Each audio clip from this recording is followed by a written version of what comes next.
Good Morning Business, le débat. Et le débat entre Jean-Marc Daniel et Nicolas Daos. Bonjour à tous les deux. On laisse filer de 15%, mais on aurait pu laisser filer de 120%, c'est-à-dire la vraie facture qu'on a. Est-ce qu'on est au début d'un signal prix ? On a un tout petit début de vérité des prix. C'est très difficile de dire s'il faut laisser filer de 15, de 20, mais vous ne pouvez pas demander à la population 120% de hausse ou 110% de hausse. On l'a fait au Royaume-Uni. Hein. Oui, mais on n'est pas au Royaume-Uni. Voilà. Puis on a donné des habitudes qui font qu'aujourd'hui, le pouvoir d'achat, c'est devenu un acquis social. Pas normal, mais c'est comme ça. Donc 15%, qu'est-ce que ça veut dire en termes de retour de la vérité des prix ? Il y en a un petit peu. J'ai regardé par exemple pour un ménage. La facture moyenne d'un ménage en électricité, c'est 80 € par mois. Avec le bouclier version 2 2023, ce sera une augmentation de 12 € par mois. Sans le bouclier, c'était 100 € par mois d'augmentation. Probablement pour des raisons sociales, c'était très difficile d'imaginer qu'on laisse filer les prix jusqu'à 100 € de plus par mois. Vous prenez la facture de gaz, elle est de 35 € par mois aujourd'hui.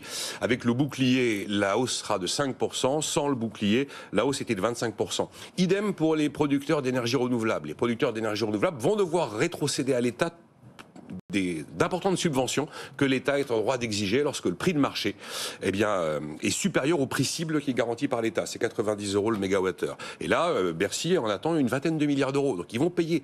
Le signal de l'année 2023, c'est que c'est un tout petit début de retour à la vérité des prix, mais tout le monde paiera. Vous avez vu les projets de Bruxelles qui a décidé qu'on allait plafonner à 180 € le mégawattheure le prix pour les producteurs d'énergie renouvelable, biomasse et également nucléaire, et que ce qui dépassait ce prix serait taxé. De la même manière, Bruxelles va proposer qu'on prenne 33% des profits particuliers réalisés par les producteurs d'énergie fossile. Pour toutes les entreprises, on a compris que les programmes d'économie de consommation d'énergie à la rentrée, début 2023, c'est d'abord les entreprises dans leur ensemble qui vont être mises à contribution avec des contraintes de réduction de consommation d'électricité. Ouais. C'est une manière de payer aussi. Et même, il y a un côté vérité des prix dans le message de l'État. Parce que l'État est en train de nous dire que, il y a des limites à ce que l'État peut assumer. L'État ne peut pas tout. Et en décidant qu'effectivement, on laisse une partie de la facture à la charge de l'ensemble de la collectivité dans son sens, prix au sens large, il y a un côté un peu vérité des prix. On est loin du compte. Ouais, je rappellerai aussi que ce bouclier tarifaire s'applique désormais aussi aux PME.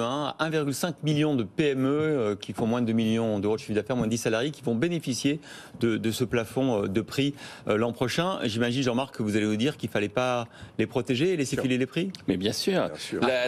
Dans tout ce qui a été dit hier, nous ne sommes pas britanniques. Première remarque, je le déplore. Oui, mais ça ne changera pas. Je le déplore. Deuxième remarque sur ce qu'a dit Nicolas, il a dit c'est plutôt les entreprises qui vont être contributives dans cette affaire. Donc, les entreprises qui font des marges un peu exceptionnelles. Disons-le, super profit, parce que le terme maintenant est je voulais pas le dire. Oui, vous voulez pas le dire. Voilà. J'entends bien, mais je pense que la grande erreur des années 70 avait été de faire payer le choc pétrolier davantage aux entreprises qu'aux ménages. Et cette erreur, nous sommes en train de la renouveler. La troisième remarque que je ferai, c'est quand même que le coût de tout ça, c'est de nouveau un Macron. Ça m'a fait plaisir, c'est 16 à 17 milliards. Le retour du Macron comme unité de gabegie budgétaire. Donc de nouveau, un Macron... C'est beaucoup plus en fait. C'est le prix net. Oui. Les 15 milliards, c'est beaucoup plus. Oui. Ouais, mais je vais faire votre contradicteur ce matin. Peut-être que... Comment osez-vous ? Peut-être que les conséquences négatives sur l'économie d'une flambée des prix, comme le disait Nicolas, de 100%, y compris sur les PME, que le coût économique, la casse économique aurait été supérieure à ce Macron.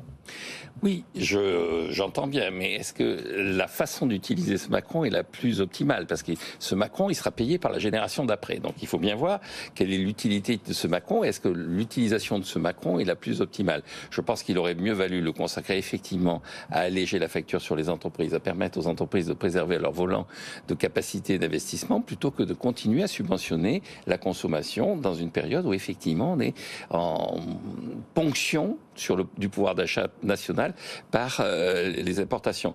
La troisième, dernière remarque que je ferai, c'est que on est dans la vérité des prix, mais de façon totalement désordonnée. C'est-à-dire qu'on subventionne la consommation d'essence en ce moment, et Madame Pécresse annonce que si elle voulait véritablement appliquer la vérité des prix qui est en train de se mettre en place, il faudrait faire passer le pass Navigo de la RATP, de la région Île-de-France, de 75,2 € à 100 €. Et elle dit, j'attends des informations, des nouvelles, une réponse de la part des autorités publiques. Donc, on est en train de subventionner l'essence et on va augmenter le prix des transports collectifs.